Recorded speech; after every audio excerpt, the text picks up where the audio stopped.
let it go. And you can see now that in the last 1 year, we very actively have some very active programs to change our opinion on social media. And we've therefore moved from a negative social ORM and a media to almost a 70% positive reputation on the net. And so I think young people go on the net, and young people communicate very easily with the net. I mean, there are a lot of cases we see as doctors of acute depression because somebody's posted something bad about you on the Facebook. I mean, young people are very, very sensitive to such things. And then that also becomes a very strong media and a strong way to communicate with young people. And that's something which is also changing. Therefore, I really make a case that young leaders are what India needs today. And what are the advantages of young leadership?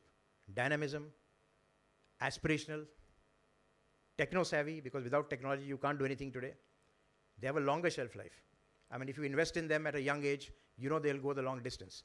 And therefore, you know that your policies and your things can actually be, over a long period of time. Impressionable, liable to change. They have new and innovative ideas. They have disruptive thinking.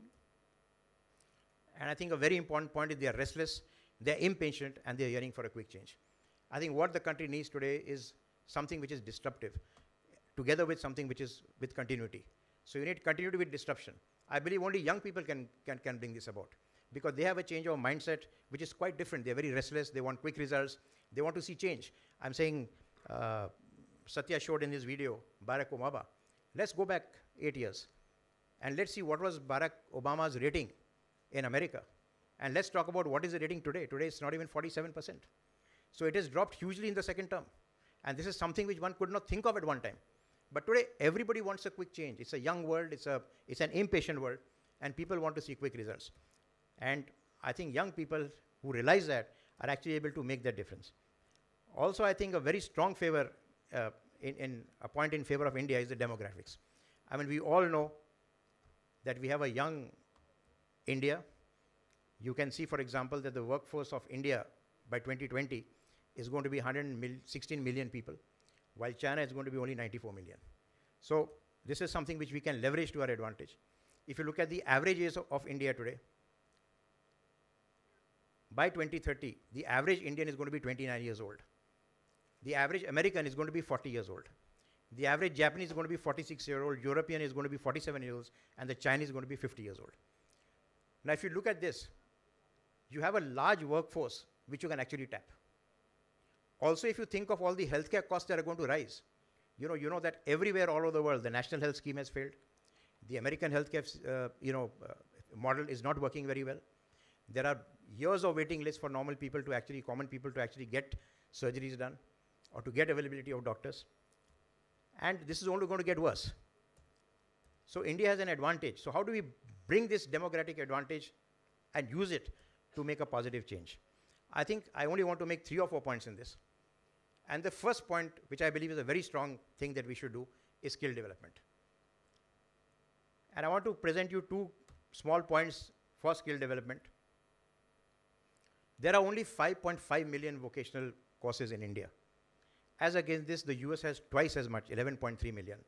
And China has 90 million people who take vocational courses. I think it's not necessary that we have to follow the old paradigm and we have to say everybody has to be a doctor, everybody has to be a lawyer, everybody has to be a chartered accountant. Why does that have to be so? Why can we not skill people? Why don't we have masons? Why don't we have plumbers? Why don't we have people who are carpenters? If we are going to build highways, if we are going to build infrastructure, why don't we have people who are actually trained to build this infrastructure? And I think that's a big gap that we have today.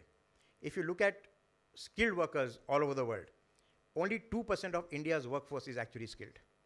Versus this, you have UK, which is 68%, Germany, which is 75%, Japan, which is 80%, and South Korea, which is as high at 76%. And I think when we start taking pride in whatever we are doing, because whatever I'm doing for my country, I'm doing for the goodness. I'm building a strong nation. And therefore, whether I'm a carpenter, whether I'm a mason, I'm building a strong India. And building a strong India gives me great personal pride and gives me great brand pride for my country. And I think when you have that, is then when everything changes. The second point that I want to bring is entrepreneurial development.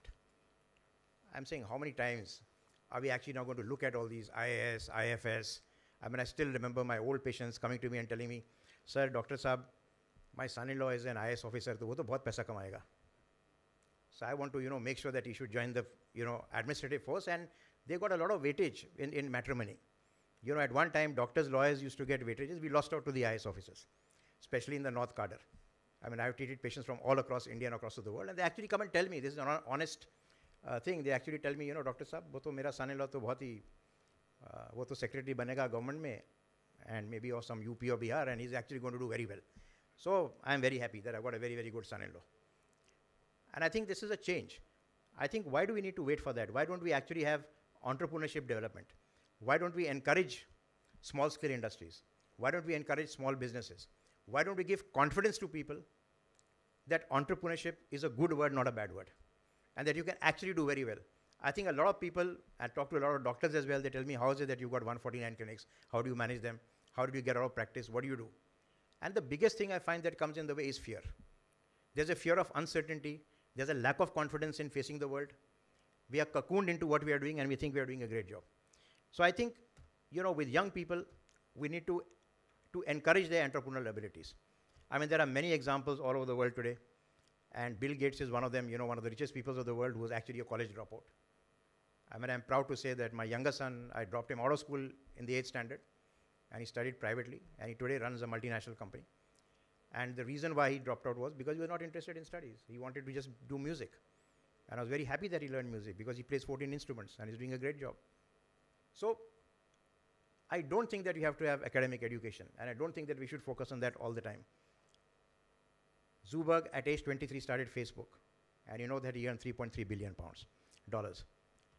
Closer to home, 10 billion. And you can see all of this in the last 7 years.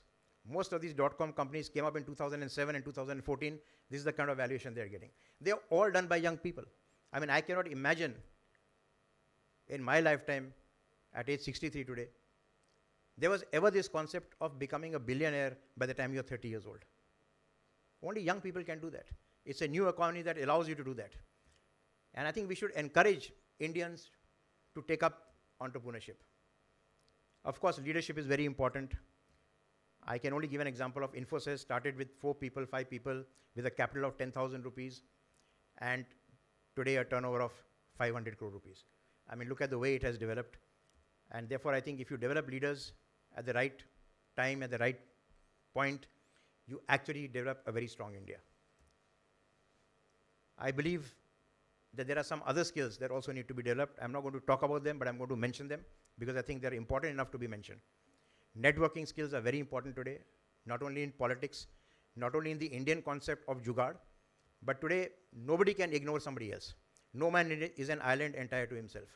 You have to make sure that you're facing the world. You have to do everything with cooperation. You have to do everything with consultative.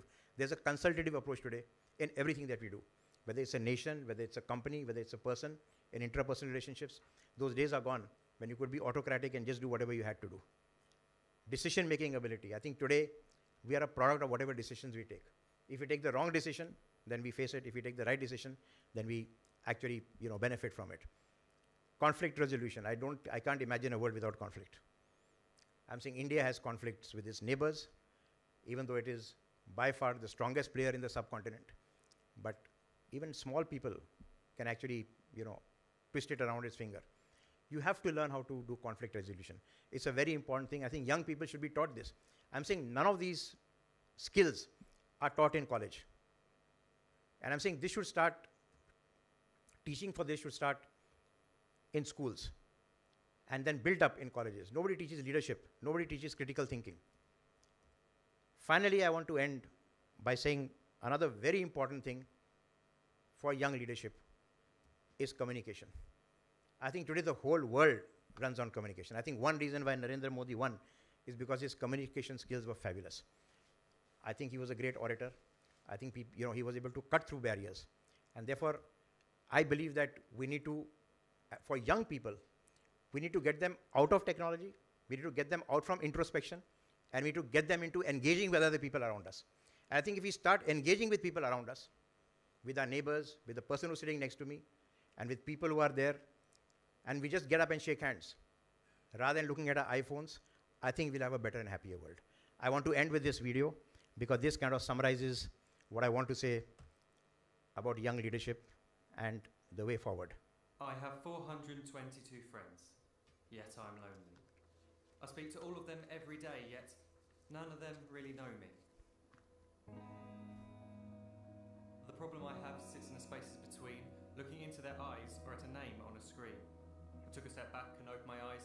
I looked around and realised that this media we call social is anything but when we open our computers, and it's our doors we shut. All this technology we have, it's just an illusion. Community, companionship, a sense of inclusion, yet when you step away from this device of delusion, you awaken to see a world of confusion. A world where we're slaves to the technology we mastered, where information gets sold by some rich, greedy bastard.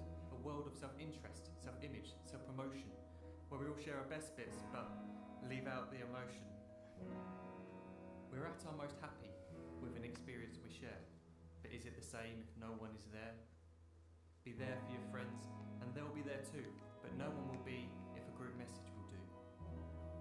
We edit and exaggerate, crave adulation. We pretend not to notice the social isolation. We put our words into order until our lives are glistening. We don't even know if anyone is listening. Being alone isn't the problem. Let me just emphasise, if you read a book, paint a picture, or do some exercise, you're being productive and present, not reserved and recluse. You're being awake and attentive and putting your time to good use. So when you're in public and you start to feel alone, put your hands behind your head, step away from the phone. You don't need to stare at your menu or at your contact list. Just talk to one another. Learn to coexist. I can't stand to hear the silence of a busy commuter train where no one wants to talk through the fear of looking insane. We're becoming unsocial. It no longer satisfies to engage with one another and look into someone's eyes. We're surrounded by children who, since they were born, have watched us living like robots and think it's the norm. It's not very likely you'll make world's greatest dad if you can't entertain a child without using an iPad. When I was a child, I'd never be home. Be out with my friends on our bikes, we would roam. I'd wear holes in my trainers and graze up my knees. We'd build our own clubhouse high up in the trees. Now the park's so quiet it gives me a chill. See no children outside and the swings hanging still. There's no skipping, no hopscotch, no church and no steeple. We're a generation of idiots, smartphones and dumb people. So look up from your phone, shut down the display. Take in your surroundings, make the most of today. Just one real connection is all it can take to show you the difference that being there can make. Be there in the moment that she gives you the look that you remember forever as when love overtook. The time she first holds your hand or first kiss your lips. The time you first disagree but still love her to bits. The time you don't have to tell hundreds of what you've just done because you want to share this moment with just this one. The time you sell your computer so you can buy a ring for the girl of your dreams who is now the real thing. The time you want to start a family, and the moment when you first hold your little girl and get to fall in love again. The time she keeps you up at night and all you want is rest, and the time you wipe away the tears as your baby flees the nest. The time your baby girl returns with a boy for you to hold, and the time he calls you granddad and makes you feel real old. The time you take in all you've made just by giving life attention, and how you're glad you didn't waste it by looking down at some invention. The time you hold your wife's hand, sit down beside her bed, you tell her that you love her, lay a kiss upon her head. She then whispers to you quietly, as her heart gives a final beat, that she's lucky she got stopped by that lost boy in the street.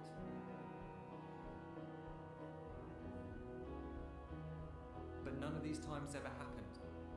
You never had any of this. When you're too busy looking down, you don't see the chances you miss.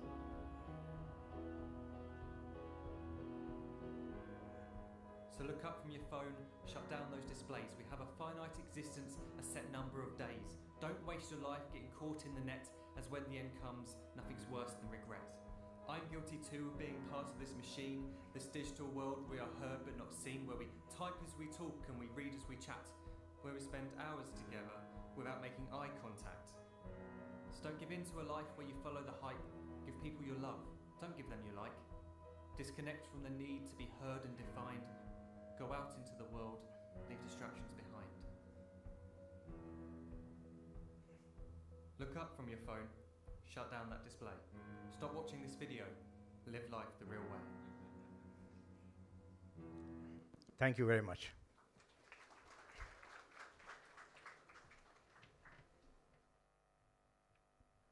Wow, that was a wonderful, wonderful video. We actually coexisting like that, I'm sure. We become the slaves to the technology. We cannot do without WhatsApp.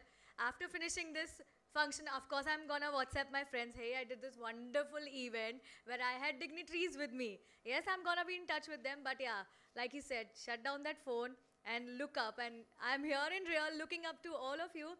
And it was a pleasure, Dr. Batra, listening to you on something apart from homeopathy that we all listen to and read about you in newspaper. Thank you so much for telling us that yes, the new generation, the young people, they are aspiration to the nation, as you can rely on them for technology, for the attitude that they have towards life.